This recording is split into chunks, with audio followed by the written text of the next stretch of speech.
I know the session is about rural and community affairs, and I really want to focus on the community sector and how it has impacted in working class communities across my constituency and indeed across this city and others. I think if you look back to the recession in 2008 and the cuts that followed, you will be able to see and track how the dismantling of the community development area, the anti-poverty and the equality sector funding was really very disproportionate. The severe cuts that were made by the then Fianna Fáil and Green Party coalition were estimated to be 35% to the community sector as against 7% to most other sectors. In another estimation, Bamber in 2013, looking back, and it claimed that the decrease in funding was as high as 41%. So the CDPs, or the community development projects, and other local development programmes were ordered to desist from campaigning and advocacy, and one of the core principles of community development work is collective action.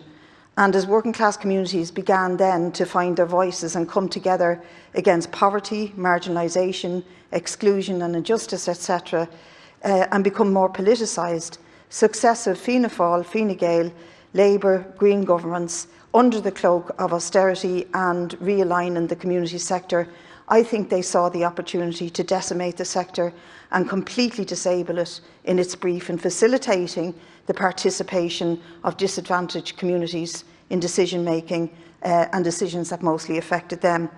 In 2009, without warning, 19 community development projects were closed down.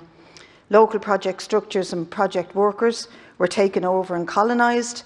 The language of community development was still used, but it now referred to what was primarily, and still is, a market-driven work activation and training programme that has effectively replaced grassroots and local community development projects. The rhetoric of value for money and accountability are key narratives of the government. The systemic destruction of the sector was centrally political, aimed at disempowering working class communities and the anti-poverty and equality sector. And I cannot emphasise enough how the systemic destruction of the vision of solidarity and equality sent a strong signal that the voices of the poor working class communities no longer mattered and were quite likely put paid to a real opportunity to contribute to working class politicisation in a very meaningful and organic way.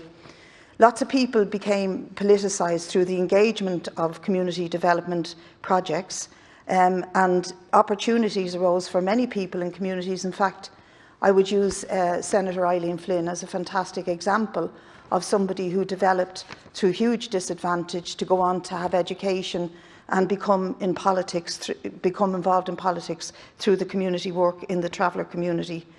So we need to, I think, rethink the whole idea that community development has to be about delivering cost effectiveness, that it has to be about just training and giving employment in the sector. It's much, much more. And if it doesn't relate to the grassroots and doesn't engage with the community and is community-led, then it is really failing.